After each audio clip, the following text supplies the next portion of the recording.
Hello friends, आज के इस वीडियो में हम देखेंगे कि वर्डप्रेस क्या है और वर्डप्रेस यूज़ करने के क्या क्या फ़ायदे हैं और आप किन किन चीज़ों के लिए वर्डप्रेस यूज़ कर सकते हैं। वर्डप्रेस बेसिकली एक कंटेंट मैनेजमेंट सिस्टम है और इसका यूज़ करके हम वेबसाइट बना सकते हैं, ब्लॉग्स बना सकते हैं और ऑनलाइन स्टोर भी बना सकते हैं। वर्डप्रेस की शुरुआत as a free blogging platform हुई थी और इसका पुराना नाम कैफेलॉग अल्फ़ा 2 था। बाद में इसे ओपन सोर्स कर दिया गया और ओपन सोर्स करने के बाद में बहुत सारे लोग इससे जुड़ते चले गए और लोगों को ये बहुत पसंद आया और वर्डप्रेस की कम्युनिटी बहुत बड़ी हो गई। और इतनी पावरफुल कम्युनिटी की वजह से ही और लोगों के कंट्रीब्यूशन की वजह से ही वर्डप्रेस इतना पॉपुलर हो गया है कि इंटरनेट पर जितनी भी वेबसाइट अवेलेबल हैं उसकी 40% से ज़्यादा वेबसाइट वर्डप्रेस पे बनी हुई हैं। तो कुछ तो एक ख़ास बात है इस कंटेंट मैनेजमेंट सिस्टम में कि टोटल इंटरनेट पे जो वेबसाइट हैं वो 40% वर्डप्रेस पे बनी हुई हैं। तो आज वीडियो में हम इसी के बारे में जानेंगे कि वर्डप्रेस की क्या खासियत है। तो आइए सेकंड स्लाइड पे चलते हैं। आपने wordpress.com का भी नाम सुना होगा वर्डप्रेस के साथ में, बट वर्डप्रेस और wordpress.com के बीच में एक डिफरेंस है। wordpress.com एक ऑटोमेटिक नाम की एक कंपनी है, ये उसका प्रोडक्ट है और wordpress.com को हम एज अ blogger.com कंसीडर कर सकते हैं, जहाँ पे हम अपने फ्री ब्लॉग्स बना सकते हैं। तो आइए जानते हैं वर्डप्रेस के बारे में। तो पहले हम विज़िट करेंगे wordpress.com।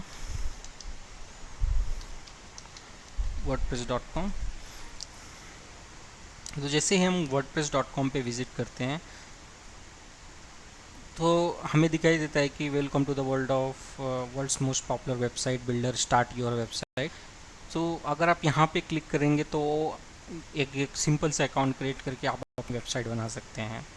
और दूसरा है wordpress.org।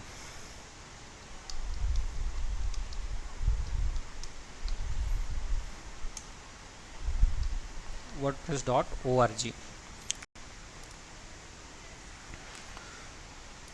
तो चलिए wordpress.org भी देख लेते हैं।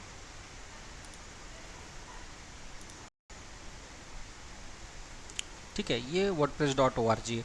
अब इन दोनों के बीच में डिफरेंस क्या है। जब हम wordpress.com पे ब्लॉग बनाते हैं तो हम इजीली ब्लॉग क्रिएट कर सकते हैं विदाउट एनी सेटअप। ठीक है, ना हमको अपना डोमेन नेम सेटअप करना है, ना हमको हमारी होस्टिंग को सेटअप करनी है। जस्ट एक यूआरएल सिलेक्ट करना है अपने मुताबिक और अपनी वेबसाइट शुरू कर देनी है। तो जब हम wordpress.com पे वेबसाइट ओपन करते हैं तो जिस तरह से हम blogger.com में हमारी वेबसाइट क्रिएट होती है xyz.blogspot.com, उसी तरह इसमें भी क्रिएट होती है xyz.wordpress.com।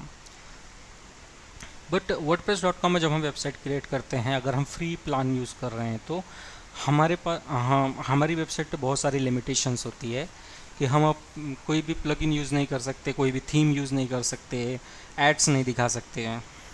ठीक है, और सबसे बड़ा डर इस चीज़ का होता है कि wordpress.com कभी भी हमारी वेबसाइट को सस्पेंड कर सकता है, जैसा कि ब्लॉगर में भी है।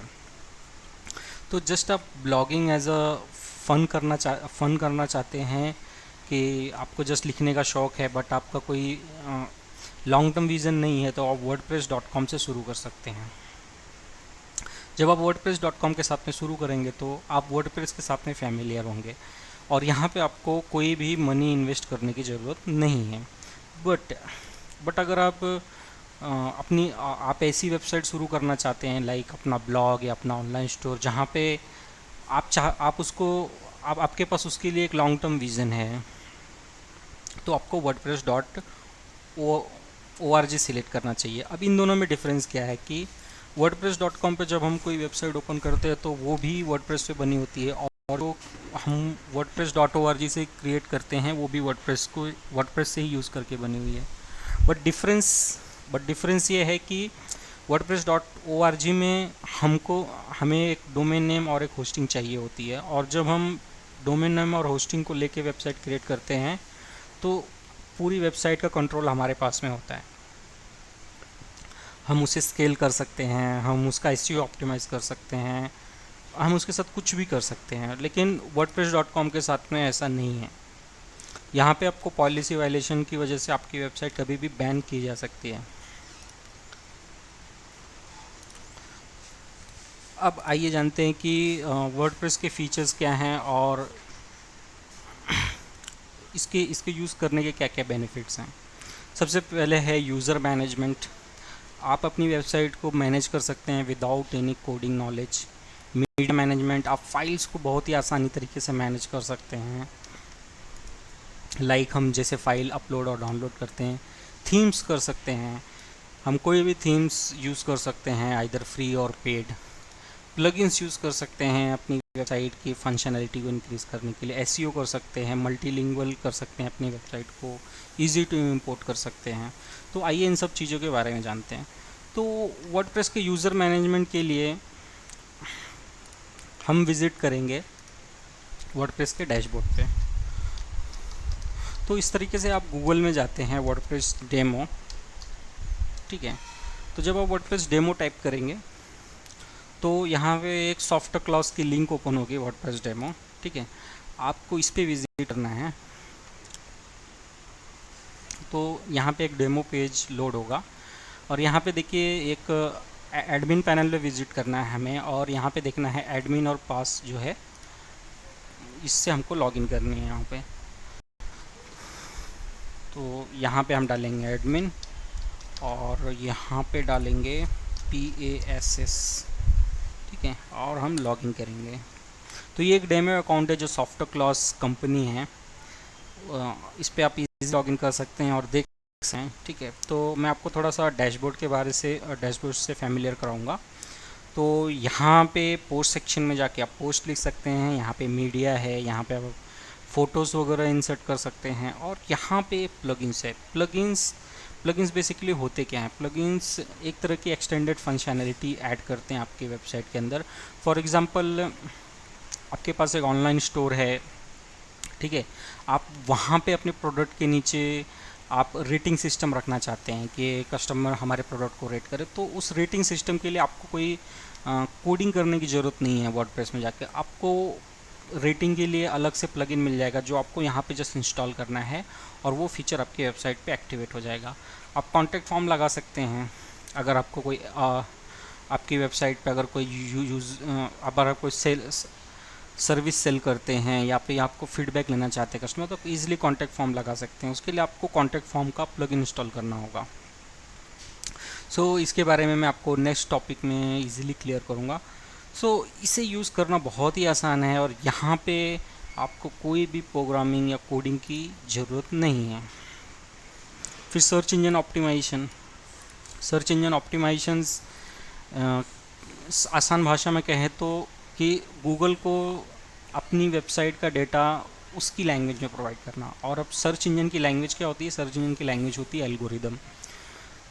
सर्च इंजन जो होते हैं वो एल्गोरिदम अंडरस्टैंड करते हैं। फॉर एग्जांपल उनके एल्गोरिदम में होता है कि फोकस कीवर्ड हो गए, आपने अपने आर्टिकल में कितने बार फोकस कीवर्ड यूज़ किया, आपका यूआरएल कैसा है, क्या आपका यूआरएल के अंदर जो कीवर्ड्स हैं वो टाइटल में हैं क्या। तो इस तरह से काफ़ी सारे पैरामीटर्स होते हैं जो हम ईज़िली कर सकते हैं, और इसके लिए भी आपको प्लगइन ईज़िली अवेलेबल हो जाएगा।